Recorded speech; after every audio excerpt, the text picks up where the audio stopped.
Kami bersyukur kalau pada siang hari ini kami diberikan waktu Tuhan untuk kami bisa duduk diam. Kami diingatkan kembali akan firman-Mu yang ya dan amin itu Bapa. Dan untuk itulah kami mau duduk diam, kami mau buka telinga kami mau buka hati kami untuk kami ditaburi oleh benih firman Tuhan itu. Dan biarlah benih yang hidup ini tidak sekedar tertanam, tapi bertumbuh dan berbuah dengan lebatnya Bapa. Tolong hamba-Mu ini Tuhan Yesus yang terbatas ini, kiranya firman yang disampaikan, biarlah hanya kuasa-Mu Tuhan, Roh Kudus-Mu yang bekerja kepada setiap kami. Sehingga firman ini benar-benar berbicara kepada setiap pribadi demi pribadi Bapak. Kami juga mau berdoa buat rekan-rekan adik-adik kami yang juga mendengarkan firman Tuhan. Injil diberitakan di lantai 2 juga Tuhan. Engkau yang urapi buat setiap kakak-kakak yang akan menyampaikan firman Tuhan. Kau juga urapi Tuhan Yesus. Terima kasih Bapak. Doa sembahyang kami siap mendengar firman Tuhan hanya dalam nama Tuhan Yesus Kristus. Haleluya. Amin. Dipersilakan duduk Bapak Ibu semuanya.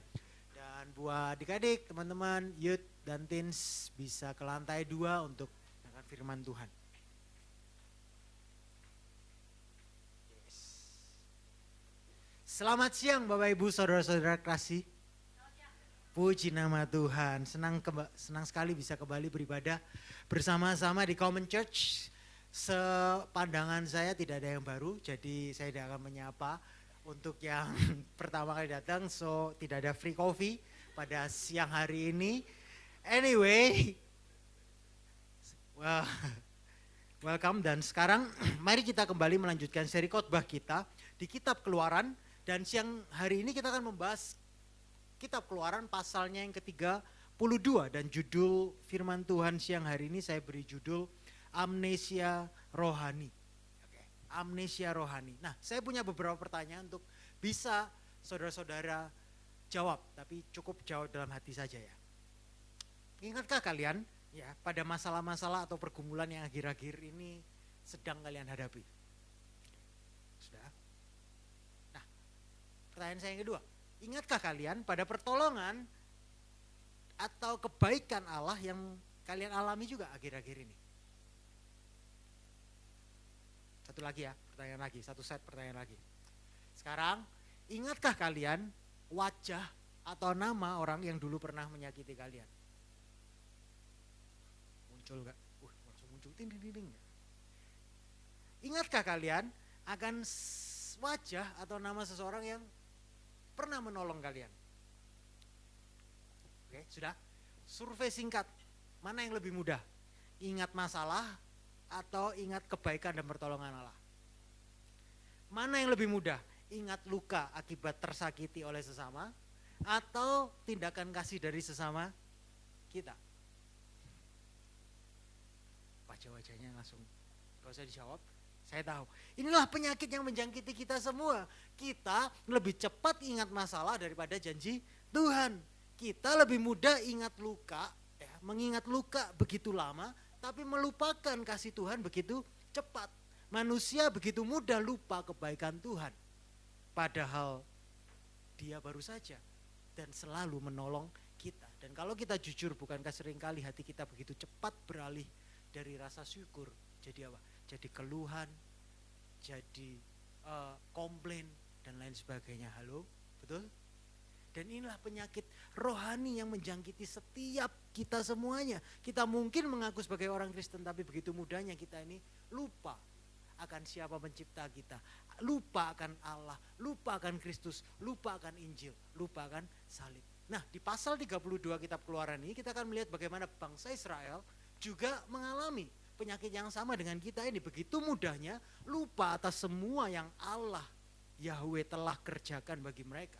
Mereka begitu cepatnya berubah setia meninggalkan penyembahan kepada Allah Yahweh dan menyembah ilah-ilah yang lain. Dan siang hari ini poin khotbah saya ada 3. Apa dan mengapa Israel menyembah anak lembu emas, konsekuensi penyembahan berhala, dan yang terakhir respon Musa atas konsekuensi penyembahan berhala itu. Nah, kita nggak akan membaca seluruh pasal 32, tapi kita akan baca beberapa ayat lalu kita akan bahas satu persatu. Poin yang pertama, apa dan mengapa Israel menyembah anak lembu emas. Mari kita buka Alkitab kita. Kalau kalian bawa Alkitab silakan kalian buka Keluaran pasal 32 ayat 1 sampai 6.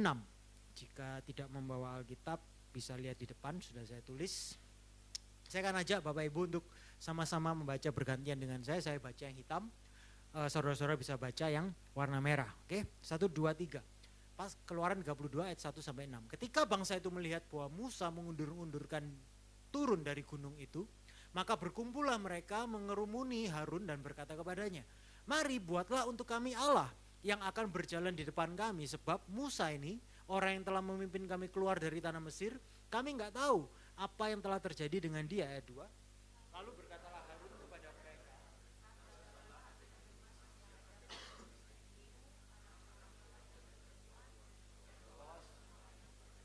lalu seluruh bangsa itu menanggalkan anting-anting emas yang ada pada telinga mereka dan membawanya kepada Harun.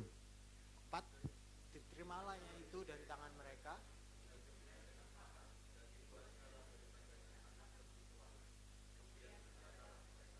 Hai Israel, inilah Allahmu.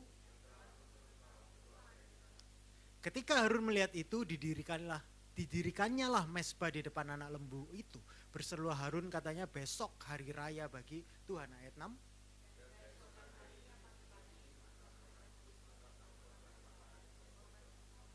Sesudah itu duduklah bangsa itu untuk makan dan minum. Kemudian bangunlah mereka. Nah, di sini kita melihat bagaimana bangsa Israel ini kan konteksnya pada waktu itu Allah sudah membebaskan mereka dan sekarang mereka ada di padang gurun. Musa sudah dipanggil ke atas untuk Tuhan memberikan perintah-perintah hukum-hukumnya. Nah, Musa di atas 40 hari 40 malam. Tetapi di sini kita melihat bagaimana bangsa Israel itu ternyata nggak sabar dengan waktunya Tuhan, di mana jadwal Musa dan Tuhan itu ternyata nggak sesuai dengan ekspektasi dan jadwal yang mereka harapkan.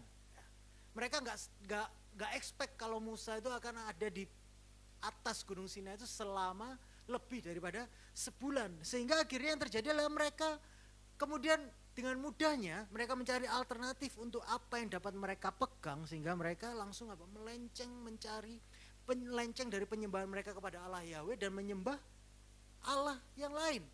Mereka mencari ilah yang lain. Mereka kemudian lupa bahwa siapa yang membebaskan mereka dari perbudakan Mesir. Siapa yang selama ini melindungi dan memelihara mereka selama ini. Mereka begitu mudahnya lupa semua akan apa yang Allah telah kerjakan dalam kehidupan mereka, dalam perjalanan hidup mereka. Mereka mengganti Allah Yahweh dengan patung anak lembu emas untuk disembah. Nah, kadang kita pikirkan begini, kalau saja Allah itu bicara secara langsung, aku dengar secara audible, Allah bicara secara verbal kepadaku, aku nggak mungkin lupa sama Allah. Aku akan selalu percaya kepada Allah. Kalau saja Allah itu tolong aku dari situasi yang kayaknya mustahil ini, dari pergumulan masalahku yang mustahil ini, aku pasti akan selalu ingat ketika tidak ada jalan lagi, jalan buntu. Tapi kalau Tuhan bisa tolong kali ini, aku ini pasti akan setia kepada Tuhan. Kalau saja Allah itu menyediakan kebutuhanku, pasti aku taat mengikuti dia. Kalau saja. Tapi tahukah saudara-saudara, kalau kalian mengikuti seri kisah Keluaran ini, bukankah bangsa Israel itu mengalami semuanya ini? Mereka melihat secara langsung mujizat Allah yang dahsyat, 10 tulah membelah laut sehingga mereka bisa berjalan di tanah kering. Mereka setiap hari dicukupkan kebutuhannya, mana turun dari langit. Bahkan ketika mereka komplain, mereka minta daging, minta protein, Tuhan kirimkan tuh protein yang paling bersih, ya kan, daging burung berlimpah-limpah.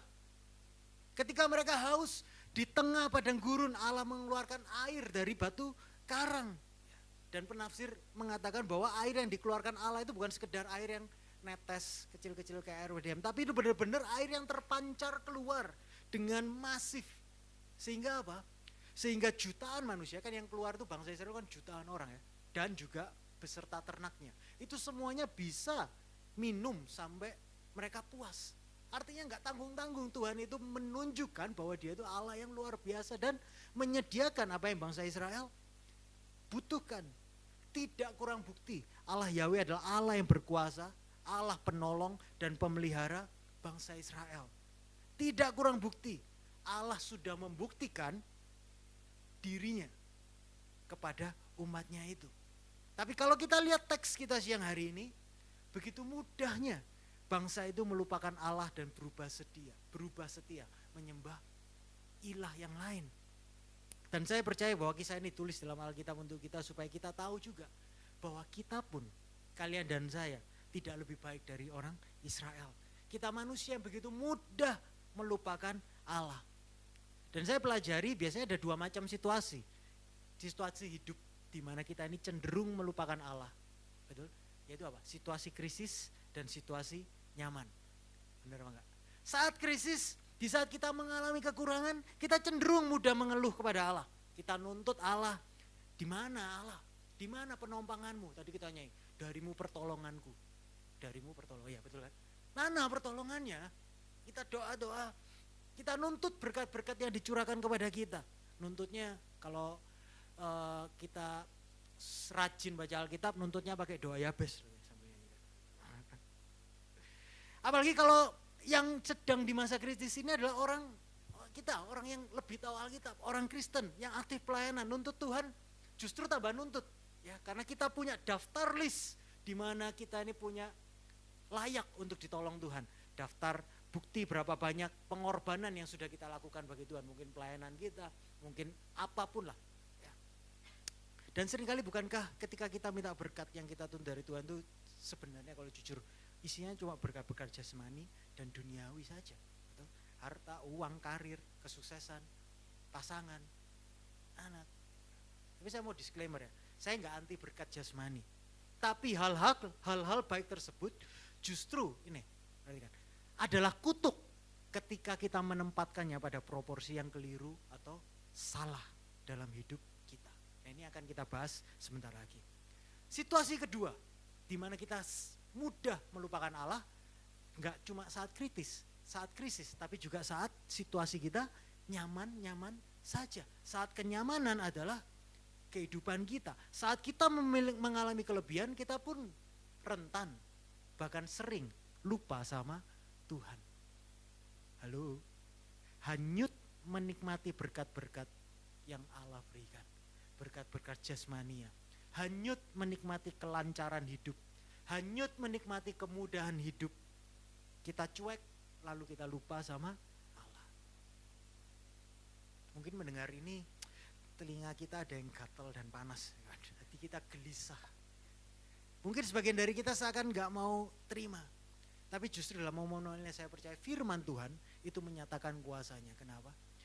Saya percaya apa yang dikatakan Ibrani 4 ayat 12, saya baca dari firman Allah yang hidup, dikatakan firman Allah itu lebih tajam daripada pedang bermata dua yang paling tajam.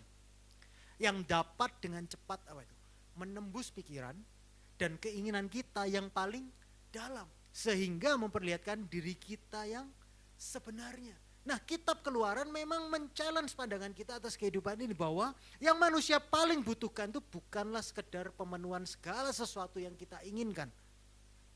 Kadang keinginan kita ini kalau jujur hanya keinginan jasmani duniawi saja.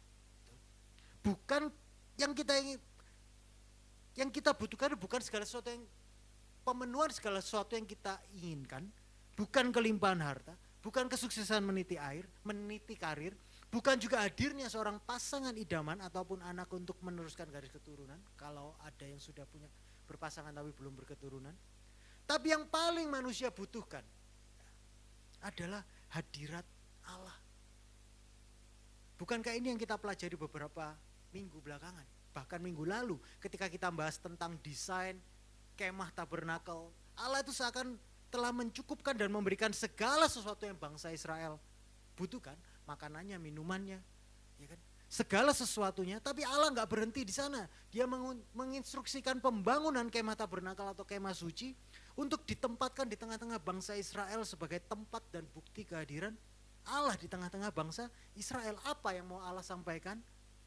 Yang membedakan umat pilihan Allah, bangsa Israel dengan bangsa-bangsa lain, itu bukan kelimpahannya, bukan keberkatannya, tetapi adalah kehadiran Allah Yahweh di tengah-tengah umat pilihan Allah tersebut. Dan itulah yang mau digambarkan dari desain kemah tabernakel yang telah kita bahas beberapa minggu belakangan ini. Itulah tujuan Allah membebaskan bangsa Israel dari perbudakan Mesir, agar mereka dapat mengalami hadirat Allah, kebersamaan dengan Allah, dan menyembah Allah. Dan kalau fast forward, pasal terakhir kitab Keluaran ditutup dengan apa? Hadirnya kemuliaan Allah di kemah suci.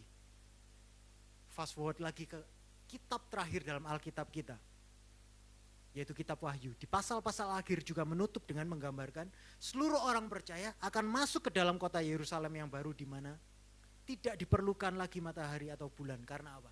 Karena kemuliaan Allah itu menerangi langit dan bumi yang baru itu. Dengan kata lain, kehadiran Allah yang nyata dan dekat sebenarnya, itulah yang paling kita butuhkan dan yang paling kita dambakan. Nah, Keluaran pasal 32 menggambarkan bahwa ternyata bukan itu yang bangsa Israel inginkan. Bangsa Israel enggak menginginkan kehadiran Allah. Mereka menginginkan yang lainnya. Dan kita akan baca ayat 3 dan 6, dikatakan apa? Lalu seluruh bangsa itu menanggalkan anting-anting emas yang ada pada telinga mereka dan membawanya kepada Harun. Diterimalahnya itu dari tangan mereka, Harun menerima. Bentuknya dengan pahat dan dibuatnyalah daripadanya anak lembu tuangan. Kemudian berkatalah mereka, hai Israel, inilah Allahmu yang telah menuntun engkau keluar dari tanah Mesir. Ketika Harun melihat itu, didirikannya mezbah di depan anak lembu itu. Berserulah Harun, katanya, besok hari raya bagi Tuhan, dan keesokan harinya pagi-pagi maka mereka mempersembahkan korban bakaran dan korban keselamatan. Sesudah itu duduklah bangsa itu untuk makan minum. Kemudian yang saya garis bawah, kemudian bangunlah mereka dan bersukaria. Wah, begitu mudahnya mereka melupakan Allah. Bahkan ayat 6, mereka digambarkan mereka makan, minum, dan bersukaria setelah mendapatkan apa yang mereka inginkan, yaitu patung anak lembu emas yang mereka sekarang sebut sebagai Allah mereka yang membebaskan mereka dari Mesir. Nah, pertanyaan gini, apa kaitannya dengan poin pertama yang akan kita bahas? Apa dan mengapa bangsa Israel menyembah anak lembu emas? Sukacita mereka mendapatkan lembu emas sebagai pengganti Allah Yahweh sebenarnya menunjukkan kepada kita sebenarnya apa yang selama ini didambakan oleh bangsa Israel. Kalau kalian ingat, dulu waktu kita membahas 10 tulah yang Allah pakai untuk membebaskan bangsa Israel dari Mesir. Nah, mungkin yang ikut Common Church, saya bahas 10 tulah ini waktu persekutuan kofiologi dulu. Ya. Kita pernah bahas 10 tulah yang Allah timpakan kepada bangsa Israel. Ternyata Allah itu bukan iseng ya, menimpakan 10 tulah, bukan random. 10, kenapa kok enggak 5 saja, kenapa kok enggak 7, kenapa kok 10. Allah sengaja menghukum Mesir dengan 10 tulah karena masing-masing tulah itu sebenarnya menyangkut dengan dewa-dewa yang bangsa Mesir sembah. Singkatnya, melalui tulah-tulah itu Allah menyatakan bahwa aku, Allah Yahweh, sebagai satu-satunya Allah yang benar, Allah yang berkuasa, dan semua dewa-dewa yang selama ini disembah bangsa Mesir itu adalah Allah yang palsu dan gak ada bandingannya sama Allah Yahweh. Nah, salah satu dewa Mesir yang ditimpai dengan tulah itu adalah yang namanya dewa Hathor atau Apis, yang bentuknya ternyata itu sapi atau lembu. Hathor itu dewa sapi betina, dianggap sebagai ibu dari para Firaun, pengasuh bagi seluruh bangsa Mesir. Atau Hathor ini juga melambangkan kesuburan dan penyediaan, kemakmuran. Apis, dewa sapi jantan, bentuknya sapi juga, melambangkan kekuatan ekonomi dan kekuatan militer politik. So, yang saya pelajari di sini adalah bahwa bangsa Israel sebenarnya tidak mempedulikan siapa yang dapat menyediakan kebutuhan ekonomi mereka, siapa yang dapat menyediakan perlindungan bagi mereka, siapa yang dapat memberikan kesuburan bagi wanita-wanita Israel, karena pada waktu itu banyak anak, artinya tanda keberkatan. Ya. Dan yang memberikan kemenangan dalam peperangan, bangsa Israel gak peduli siapa yang dapat memberikan peperangan. Dengan kata lainnya, sesungguhnya didambakan bangsa Israel adalah mereka mendambakan apa yang bangsa Mesir miliki. Apa yang bangsa Mesir miliki? Kekayaan, stabilitas ekonomi, kekuatan militer, kesuburan dan lain sebagainya. Mereka tidak mendambakan Allah, pribadi Allah Yahweh yang membebaskan mereka, tapi mereka mendambakan apa yang bangsa Mesir miliki. Gak peduli siapa yang bisa provide, mau itu Allah siapapun, yang penting aku dapat apa yang diinginkan hati mereka. Dan ternyata yang diinginkan hati mereka bukanlah pribadi Allah, tetapi apa yang bisa diberikan oleh Allah tersebut. Dan inilah sebenarnya yang saya katakan sebagai esensi penyembahan berhala. Bukan mengenai patungnya. Mereka memang menciptakan anak lembu emas, tapi bukan itu. Bukan mengenai patungnya yang penting, tetapi apa yang mereka percayai patung itu dapat berikan. Dan itulah sebenarnya yang disembah oleh bangsa Israel itu. Martin Luther berkata, apapun yang hati kita pegang dan percayai, maka itulah Tuhan kita yang sesungguhnya dan penyelamat kita yang sebenarnya. Mungkin sekarang kita nggak lagi menyembah patung berhala, namun berhala kita seringkali adalah sesuatu atau seseorang yang kita tempatkan pada posisi Allah. Dan itulah yang namanya berhala. Tadi di refleksi Chris kan bilang kan, apa yang menenangkan jiwa kita? Kita bisa say Tuhan yang tenangkan jiwa kita. Tapi kadang yang menenangkan jiwa kita itu bukan Tuhan, tapi apa yang Tuhan bisa berikan. Tuhan tolong ya, provide aku. Kalau tokoku rame, ya, tolong berkati aku. Sebenarnya bukan Tuhan yang kita pegang menjadi ketenangan kita, tetapi adalah toko kita yang rame ini. Kalau toko kita tiba-tiba sepi, hati kita jadi goyang. Dan ini yang dikatakan bahwa berhala adalah segala sesuatu atau seorang yang kita tempatkan pada posisi Allah. Seringkali kita lebih percaya pada kekuatan sendiri. Seringkali kita lebih percaya pada aset kita. Seringkali kita lebih percaya pada kebahagiaan keluarga kita, kepandaian kita sebagai sumber ketenangan kita. Dan apapun yang kita pegang dan menjadi sumber keamanan kita, maka itulah sebenarnya berhala-berhala kita. Apakah selama ini kita rajin mencari Allah? Sebuah reflective question buat kita pada siang hari ini. Selama ini kita rajin cari Allah untuk menikmati hadirat Allah, atau hanya untuk mencari hadiah yang dapat Allah berikan? Yang mana? Jujur seringkali kita cenderung ingat Allah kalau sedang ada butuhnya, benar? Atau cuma saya saja? Pertanyaannya, mengapa kita ini secara naluri selalu tertarik pada apa yang Allah dapat beri dan bukan pada pribadi sang pemberi? Kenapa kita selalu lebih mudah mencari hadiah yang Allah dapat beri daripada sang pemberi itu sendiri?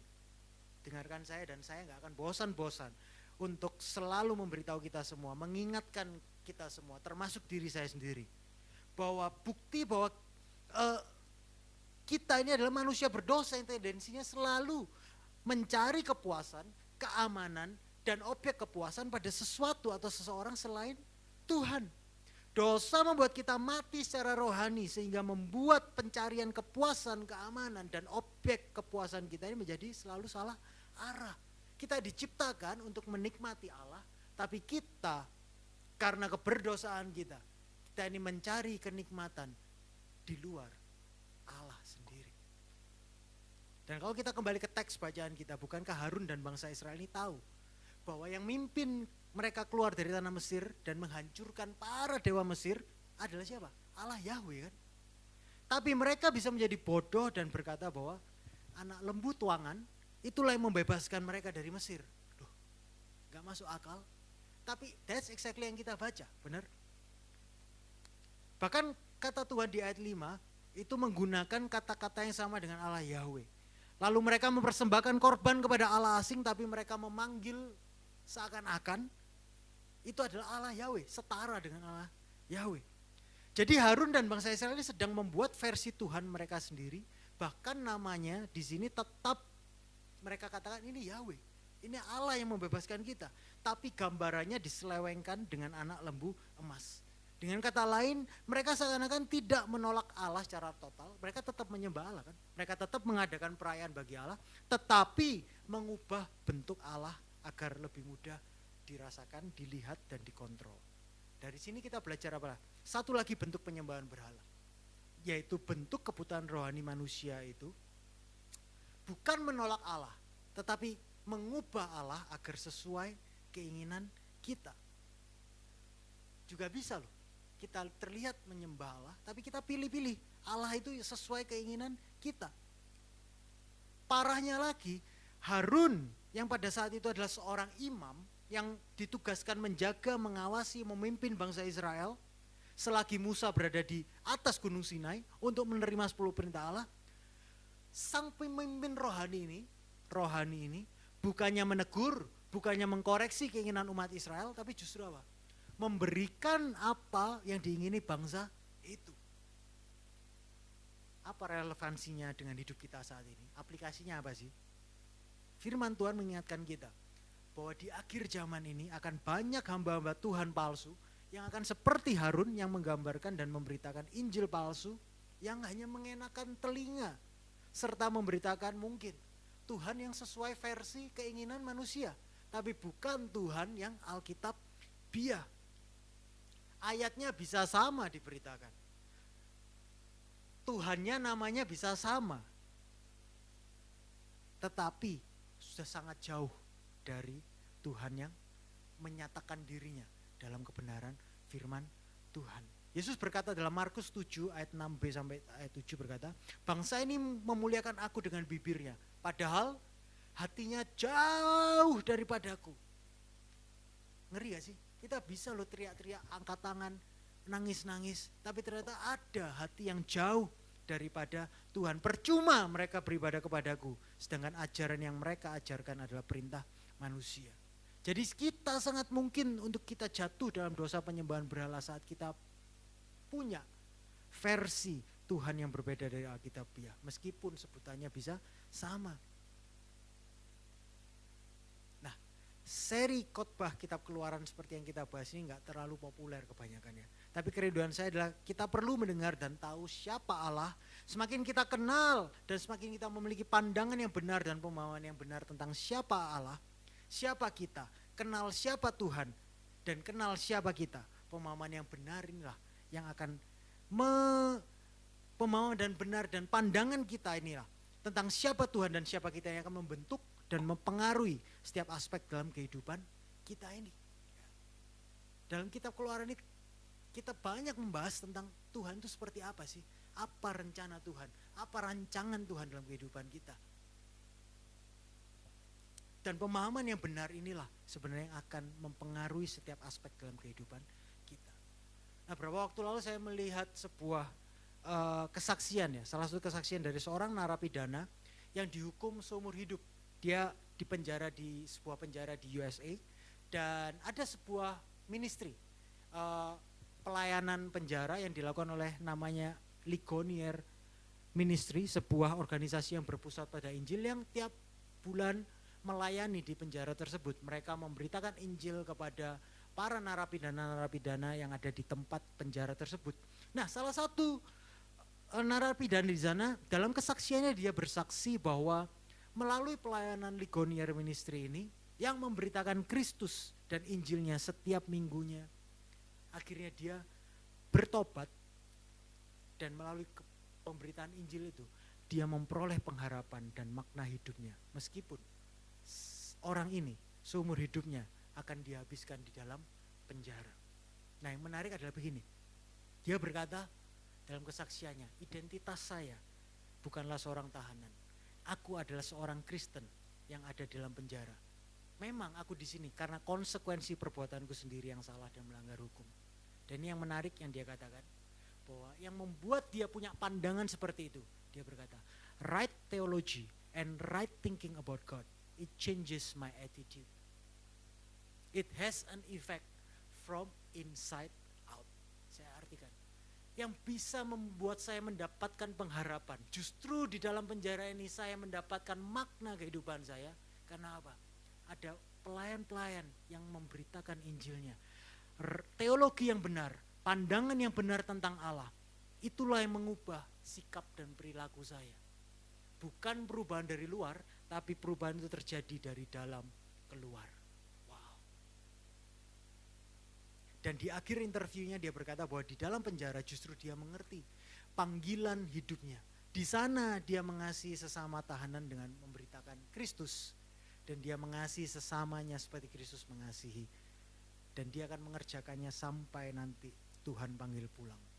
Dan dia benar-benar bercerita dengan sebuah pengharapan bahwa dia tahu bahwa dia akan menghabiskan sisa hidupnya di dalam penjara. Tapi dia menceritakan bahwa Justru disinilah aku mendapatkan panggilan hidupku, dan aku tahu bahwa aku ini Tuhan rancangkan untuk aku ada di sini, untuk memberitakan kabar baik Kristus. Dan aku tahu bahwa ini hanya sementara, dengan harapan setelah kehidupan ini usai, ada Allah yang akan menyambutnya dengan berkata, well done, good and faithful person. Wow. Inilah yang kita butuhkan dalam hidup ini, saudara-saudara. Pengalaman dan pengenalan hadirat Allah dalam kehidupan pribadi kita. Melalui pengenalan yang benar akan teologi dan pandangan yang benar tentang Allah, itulah yang membuat kita mampu berkata seperti Paulus berkata di Filipi ayat 4, pasal yang keempat ayat 12 sampai 13. Aku tahu apa itu kekurangan dan aku tahu apa itu kelimpahan. Dalam segala hal dan dalam segala perkara tidak ada sesuatu yang merupakan rahasia bagiku, kata Paulus. Baik dalam hal kenyang maupun dalam hal kelaparan. Baik dalam hal kelimpahan maupun dalam hal kekurangan. Paulus berkata di ayat 13, segala perkara dapat kutanggung di dalam Dia yang memberi kekuatan kepadaku. Paulus dapat menanggung segala perkara ini bukan karena dia penganut kayak gini. Kadang mikirnya kan banyak yang menganut segala perkara dapat kutanggung dalam Tuhan. Tapi yang ada di benaknya apa? Mentality bersusah-susah dahulu, bersenang-senang kemudian mentality. Atau yang ada di pikirannya, gak apa-apa lah, sekarang tiap hari aku makan Indomie atau makan bubur demi mobil Innova Scenic. Segala perkara dapat kutanggung dalam Dia. Jadi sambil makan Indomie sambil bubur tiap hari ini, segala perkara dapat kutanggung dalam Dia. Tapi yang dari benaknya, gak apa-apa tak tanggung ini karena aku akan dapat Innova Scenic di depan. Ya bisa kuat nyicil. Bukan itu yang dimaksud Paulus dalam ayat ini. Dia kuat menanggung segala sesuatu karena Paulus memiliki Kristus. Yang keberhargaannya, kemuliaan Kristus dalam pandangan hidup Paulus itu telah memudarkan segala sesuatu yang berharga di dunia ini. Makanya mau berkelimpahan ataupun diizinkan berkurangan, bagi Paulus nggak ada masalah. Karena yang paling berharga sudah telah dimiliki Paulus. Apa itu? Kehadirat Allah di dalam hidup dia. Masalahnya kita tidak akan melihat Allah berharga kalau kita tidak menyadari betapa mengerikannya konsekuensi penyembahan berhala itu. Nah, ini yang kita masuk poin saya yang kedua, ya, konsekuensi penyembahan berhala. Bangsa Israel melupakan Allah dan dengan mudah mereka mengganti Allah dengan versi anak lembu emas tadi. Tapi ternyata tindakan bangsa Israel ini punya konsekuensi. Dan Alkitab sering menggambarkan penyembahan berhala itu kan disetarakan, disamakan, dianalogikan dengan sebuah persinahan. Kenapa kok persinahan? Karena Allah dengan umatnya itu kan memilih dan mengikat perjanjian dengan umatnya, umat pilihannya. Ibarat seperti pengantin yang baru saja mengucapkan janji pernikahan, tapi ketika mereka sedang bermesra-mesraan sambil kenalan, berbulan madu, salah satu pasangannya bersinah dengan orang lain. Wah, itu sebenarnya yang dilakukan oleh bangsa Israel, yaitu melakukan persinahan rohani, melanggar perjanjian yang dibuat Tuhan kepada Abraham, Ishak dan Yakub. Padahal Tuhan sudah berjanji tidak akan meninggalkan mereka dan mereka mengikat perjanjian untuk setia kepada Allah. Tapi baru saja Musa nggak kelihatan, baru saja tadi Musa pergi, mereka sudah meninggalkan Tuhan dan berpaling menyembah patung anak lembu emas. Apa konsekuensi perzinahan mereka? Keluaran 31 ayat 9 mengatakan, lagi firman Tuhan kepada Musa, telah kulihat bangsa ini sesungguhnya mereka adalah suatu bangsa yang tegar tengkuk. Oleh sebab itu ketika Tuhan melihat bangsa ini sudah berzinah rohani, Tuhan berkata kepada Musa, oleh sebab itu biarkanlah aku Tuhan, supaya murkaku bangkit terhadap mereka dan aku akan membinasakan mereka. Wah, mau dibinasakan bangsa Israel ini. Ternyata konsekuensi dosa itu benar-benar luar biasa. Mematikan. Tuhan kita adalah Tuhan yang kudus dan yang tidak pernah kompromi dengan dosa. Nah, di sini kadang kita juga pandangannya goyang. Kok ada ya Tuhan kok sepele gini kok mau mematikan bangsa Israel. Tapi sebenarnya Allah yang tegas, Allah yang gak main-main dengan dosa. Allah yang menyatakan konsekuensi dosa ini benar-benar mendatangkan murka dan akan dapat membinasakan orang yang berdosa, itu adalah sebuah kabar baik. Sebab kalau Tuhan itu kompromi dengan dosa, maka sebenarnya Tuhan itu bukan Tuhan yang maha adil. Dan kalau Tuhan tidak maha adil, maka Dia tidak maha kasih. Tadi saya bilang bahwa penyembahan berhala itu disetarakan dengan perzinahan rohani. Tidak ada suami yang mengasihi seorang istri yang tidak marah jika istrinya berzina dengan lelaki lain. Bukti seorang suami benar-benar mengasihi istrinya adalah dia marah kalau istrinya itu berzina dengan orang lain. Benar. Dan sini gambaran yang sama, justru ketegasan dan warning keras Allah ini menunjukkan betapa Allah itu mengasihi umat Israel. Dan penyembahan berhala itu, kembali lagi, kita mungkin tidak menyembah patung. Tetapi kita, Kolose 3 ayat 5 dan 6 mengatakan, karena itu matikanlah dalam dirimu segala sesuatu yang duniawi, percabulan, kenajisan, hawa nafsu, nafsu jahat, keserakahan, yang sama dengan penyembahan berhala. Semuanya itu mendatangkan murka Allah. Wah, ternyata waktu hati kita tidak lagi menyembah Sang Pencipta, tapi menemukan objek kesukaan kita, menemukan kepuasan, keamanan dalam ciptaan, maka sebenarnya kita sedang menyembah berhala. Dan memang manifestasinya itu banyak hal. Bisa dalam percabulan, kenajisan, bisa dalam keserakahan. Saya kasih contoh. Apa maksudnya percabulan, kenajisan, keserakahan itu sama dengan penyembahan berhala? Misalkan ya, kita sebagai ada yang cowok di sini, enggak generalisasi, ini cuma kata orang ya, kata survei. Kalau cowok itu mudah matanya jatuh ketika lihat lawan jenis yang menarik. Ketika kita mengingini seseorang, ketika cowok itu mengingini seorang wanita, mengingini dalam hatinya dan ingin memilikinya, sebenarnya di balik perbuatan zina mata tersebut, hati cowok itu sebenarnya sedang berkata, keindahan dan kenikmatan bersama wanita itu lebih indah dan nikmat dari kemuliaan Allah. Sebenarnya itu yang terjadi, makanya disamakan dengan penyembahan berhala. Contoh, serakah. Ketika kita selalu merasa kurang, serakah, sebenarnya hati kita berkata pada diri kita sendiri, aku enggak percaya Allah dapat memeliharaku. Investasikulah yang akan menjaga aku. Hartakulah yang akan menjamin kenyamanan hidupku, bukan Allah. Itulah mengapa sama dengan penyembahan berhala. Dan itulah mengapa adalah adil dan selayaknya Allah murka kepada penyembahan berhala. R.C. Sproul, sang founder dari Ligonier Ministry itu berkata bahwa kebohongan yang banyak orang katakan kepada diri sendiri adalah, saya enggak perlu khawatir akan murka Tuhan.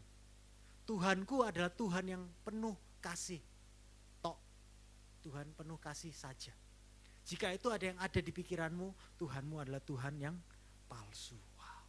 Janganlah kita menciptakan Tuhan versi kita sendiri, tapi mari kita kembali kepada Tuhan yang alkitabiah, Tuhan yang benar, bahwa Tuhan adalah full of grace, but He is also full of truth. Tuhan adalah Tuhan yang penuh dengan anugerah, tapi Dia juga Tuhan yang penuh dengan kebenaran. Dia adalah Tuhan yang penuh dengan kasih, tapi Dia juga Tuhan yang penuh dengan keadilan. Amin. Mari kita ubah cara pandang kita sesuai dengan cara pandang yang alkitabiah. Dosa penyembahan berhala bukan hal yang sepele, tetapi mendatangkan murka Allah dan kematian kekal. Makanya kalau kita kembali kepada teks kita di Keluaran, ketika akhirnya Musa turun dari Gunung Sinai, dia nggak habis pikir dengan apa yang dia lihat Harun dan bangsa Israel lakukan. Ayat 21 sampai 24. Lalu berkatalah Musa kepada Harun, apakah yang akan dilakukan bangsa ini kepadamu sehingga apa yang dilakukan bangsa ini kepadamu sehingga engkau mendatangkan dosa yang sebesar itu kepada mereka? Jawab Harun, lihat, janganlah bangkit amarah Tuanku. Engkau sendiri tahu bahwa bangsa ini jahat semata-mata. Mereka berkata kepadaku, buatlah untuk kami Allah yang akan berjalan di depan kami, sebab Musa ini orang yang telah memimpin kami keluar dari tanah Mesir, kami enggak tahu apa yang telah terjadi dengan dia. Lalu aku berkata kepada mereka, siapa yang punya emas haruslah menanggalkannya. Mereka memberikannya kepadaku dan aku ini melemparkannya ke dalam api dan keluarlah anak lembu ini. Wah, kayak sulap ya, bim salah bim, dilemparkan kepada api, keluar. Padahal kalau kalian tadi ingat ayat yang kita baca, siapa yang minta emas dikumpulkan? Harun sendiri. Siapa yang buat perintahnya? Kan dibuat, bukan dilemparkan ke api terus tiba-tiba muncul, ya kan? Dari ayat ini kita lihat bahwa diceritakan bahwa Harun itu gak merasa bersalah dengan apa yang dilakukannya. Bahkan dia menyalahkan bangsa Israel yang memaksanya untuk membuat Allah lain untuk disembah. Ya. Di sini kita bisa belajar bahwa kecenderungan dosa itu adalah kita selalu merasa benar. Tendensinya menyalahkan orang lain. Yang salah itu selalu situasi, kondisi, atau orang lain. Aku gak pernah salah, kita gak pernah salah, mereka yang salah.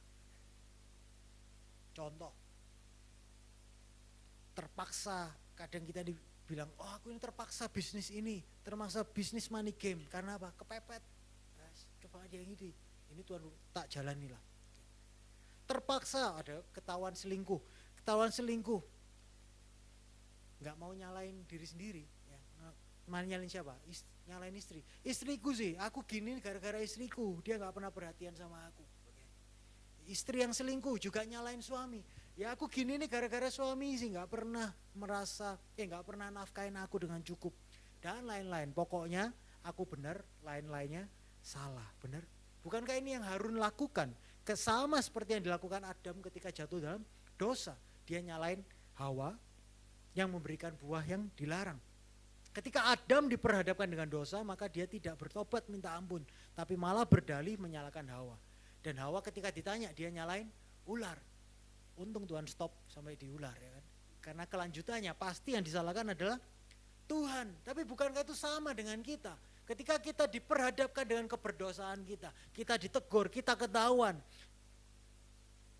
kita cenderung menyalahkan semuanya. Ujung-ujungnya ketika semuanya habis, situasi sudah habis disalahin, orang lain sudah habis disalahin, yang kita salahin siapa? Benar.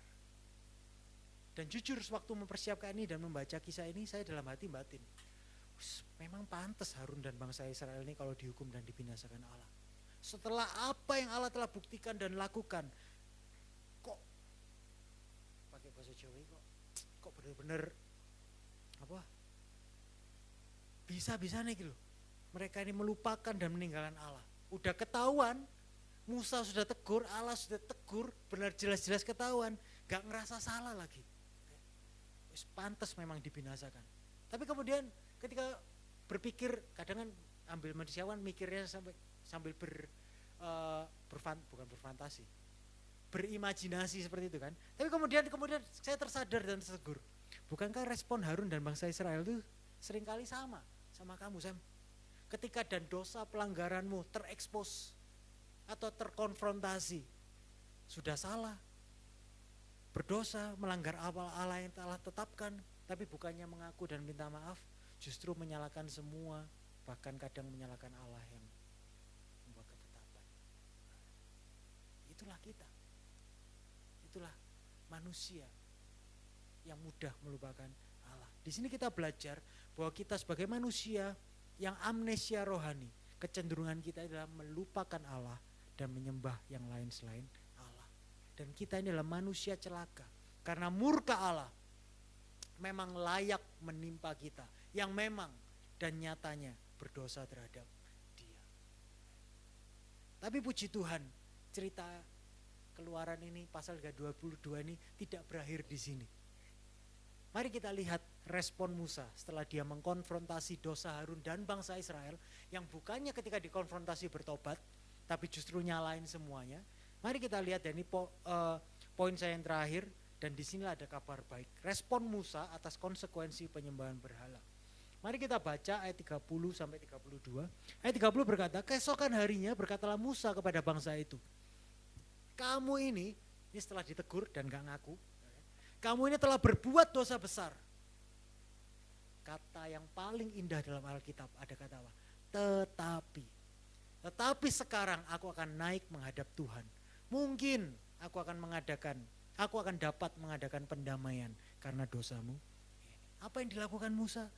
Musa menjadi mediator, menjadi jembatan pendamaian bagi bangsa Israel dan Allah. Bangsa Israel pada waktu sedang jatuh dalam dosa, mereka gak mau mengakui, mereka gak sadar. Allah sedang marah dalam murkanya. Bahkan dicatat di akhir itu, di akhir pasal 32, ada 3.000 orang yang binasa karena dosanya itu. Mengakibatkan ada perpisahan lagi di mana Allah yang kudus tidak bisa tinggal dengan umatnya yang tidak kudus. Tetapi Musa datang menjadi jembatan pendamaian. 31, lalu kembalilah Musa menghadap Tuhan dan berkata, bangsa ini telah berbuat dosa besar sebab mereka telah membuat ala emas bagi mereka. Tetapi sekarang Musa berdoa kepada Tuhan, meminta kepada Tuhan, kiranya engkau mengampuni dosa mereka itu. Dan jika tidak, hapuskanlah kiranya namaku dari dalam kitab yang telah kau tulis. Wah, Musa berdoa dan doanya begitu mulia ya. Tuhan ampuni dosa bangsa ini. Jika tidak, aku saja yang kamu hapus dari kitab kehidupan. Hal yang mulia, doa yang begitu mulia, tapi Tuhan dikatakan tidak mengabulkan dosa Musa. Benar, karena Musa gak dihapus namanya. Sebab apa yang didoakan itu adalah bayangan dari apa yang akan datang. Dalam anugerah dan kedaulatan Tuhan, maka Tuhan mendorong Musa untuk berdoa seperti ini. Sebab siapakah Musa yang berani berkata seperti itu? Dia adalah manusia berdosa biasa, yang gak sempurna, yang gak mungkin bisa menanggung dosa bangsa Israel. Tapi dia dituntun Tuhan untuk mendoakan dan meminta Tuhan dengan belas kasihan. Dan disinilah kita melihat bahwa sebenarnya Musa itu adalah gambaran atau bayangan dari Musa yang sempurna yang akan datang, yaitu Yesus Kristus. Kabar baiknya adalah, ingat ketika Yesus berdoa di Taman Getsemani, dia berkata apa? Kalau bisa Tuhan, cawan ini biarlah berlalu, tapi bukan kehendakku yang jadi, tapi kehendakmu yang jadi. Kenapa Yesus berdoa demikian? Karena dia tahu seperti Musa yang meminta supaya namanya dihapus dari kitab kehidupan, demikianlah Yesus harus menanggung hukuman dosa seluruh umat manusia. Yesus akan dikhianati sahabat-sahabatnya dan tahu akan ditinggalkan Bapanya dan harus terpisah dari Bapanya. Kristus Yesus yang walaupun dalam rupa Allah tidak menganggap kesetaraan dengan Allah itu sebagai milik yang harus dipertahankan, melainkan mengosongkan dirinya, mengambil rupa seorang hamba, menjadi sama dengan manusia, dan dalam keadaan sebagai manusia, Kristus Yesus merendahkan dirinya, taat sampai mati, bahkan sampai mati di kayu salib. Yesus Kristus yang sempurna telah datang, Musa yang sempurna telah datang, Sang Pembebas yang sempurna sudah datang. Bangsa Israel memang jatuh dalam dosa penyembahan berhala dan gak bisa keluar dari penyembahan berhala tersebut. Tetapi kita yang adalah Israel yang baru memiliki pengharapan yang sempurna dalam Yesus Kristus, Sang Pembebas kita yang sejati. Ibrani 9 ayat 15 dikatakan, itulah sebabnya Kristus menjadi pengantara untuk suatu perjanjian yang baru, supaya orang yang sudah dipanggil oleh Allah dapat menerima berkat-berkat abadi yang telah dijanjikan oleh Allah. Semuanya itu dapat terjadi karena sudah ada yang mati. Siapa? Yesus Kristus. Kematiannya itu membebaskan orang dari kesalahan yang mereka lakukan pada waktu perjanjian yang pertama masih berlaku. Musa naik ke Gunung Sinai menjadi jembatan pendamaian. Tetapi tetap di Sinai 3.000 orang Israel binasa. Tapi Yesus Kristus naik ke Bukit Golgota membawa kayu salib, menanggung dosa kalian dan saya. Ganjaran yang mendatangkan keselamatan bagi kita ditimpakan kepada Yesus. Supaya apa? Supaya kita yang percaya kepada Yesus tidak lagi hidup di bawah murka Allah, tetapi menerima kasih karunia Allah. Dan tidak seperti Musa, melalui karya Yesus Kristus di kayu salib. Pada waktu peristiwa Pantekosta, 3.000 orang diselamatkan dan beroleh hidup yang baru. Inilah penawar obat amnesia rohani kita. Karena Injil, semakin kita mengenal Yesus dan karya salibnya, semakin kita akan menikmati dan menghargai hadirat Tuhan dalam hidup kita. Dan dapat berkata bahwa inilah kecukupan. Itulah kecukupan dan satu-satunya yang paling penting dalam hidup kita. Yaitu apa? Hadirat Tuhan. Prof. Senjaya dalam bukunya Menghidupi Injil Menginjili Hidup berkata, kita perlu menancapkan kemuliaan salib Kristus dalam ingatan kita. Supaya apa? Agar kenyamanan hidup tidak membuat kita melupakan Kristus. Dan krisis hidup tidak membuat kita mengutuki Dia. Apa yang bisa mengingatkan kita untuk kita tidak lupa akan Allah apapun musim kehidupan kita, baik krisis maupun aman? maupun nyaman. Salib Kristus. Karena itu sebagai tanda, sebagai bukti, sebagai jalan bahwa Allah dapat hadir bersama dengan kalian dan saya. Kita yang berdosa, kita yang selalu mudah melupakan Allah, yang harusnya layak menerima murka Allah menuju kebinasaan.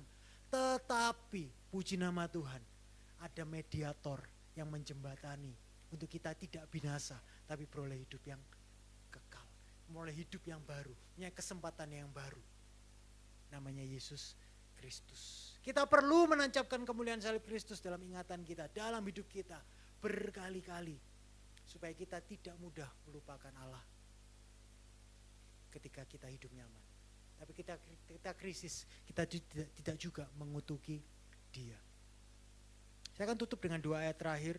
2 Petrus 1 ayat 9 berkata, tetapi barang siapa tidak memiliki semuanya itu, ia menjadi buta dan picik, karena ia lupa bahwa dosa-dosa yang dahulu telah dihapuskan.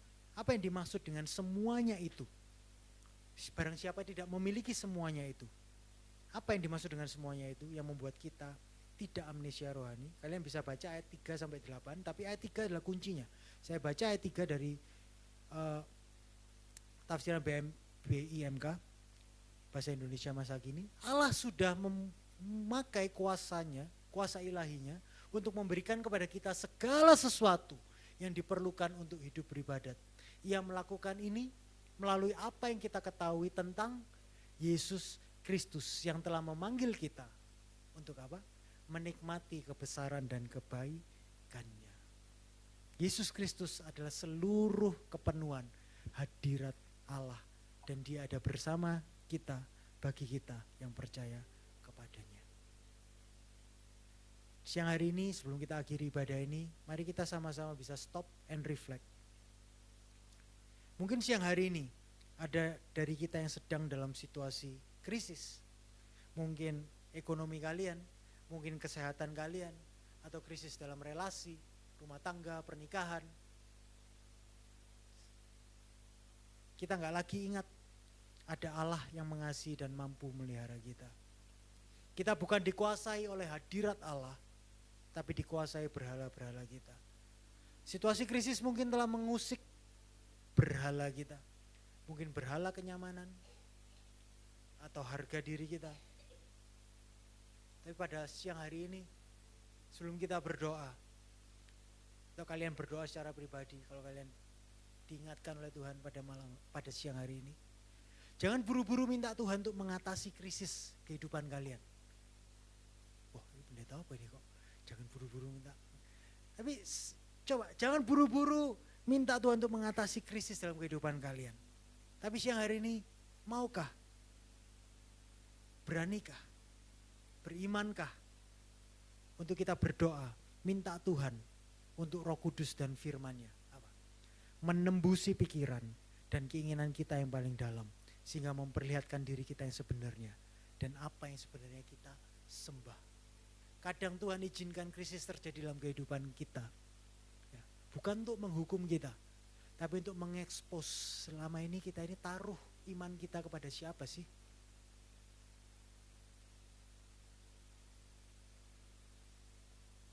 Mari kita akui dan kita bertobat.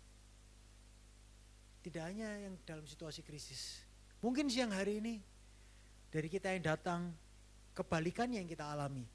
Kita punya kecukupan dalam hidup, mungkin berkelebihan, mungkin kelebihan, semua berjalan lancar, semuanya nyaman-nyaman saja.